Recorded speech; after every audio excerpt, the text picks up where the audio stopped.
This is why you need to fix your Honda Ridgeline backup camera today. Let's dive in. First things first, let's check the basics. Make sure your gear is in reverse and the display is set to the correct input.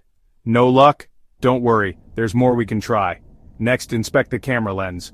Dirt or water can block the view. Gently clean it with a soft cloth. Still not working? Time to check the wiring. Pop your hood and locate the fuse box. Look for the backup camera fuse.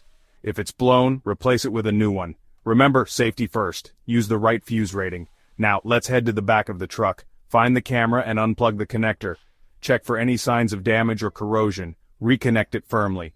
If your camera is still acting up, a system reset might do the trick. Locate the reset button on your infotainment system and hold it down for about 10 seconds. Release and wait for the system to reboot. Finally, if nothing works, it might be time to consult a professional or visit your local Honda dealership. They can diagnose and fix any deeper issues, and there you have it.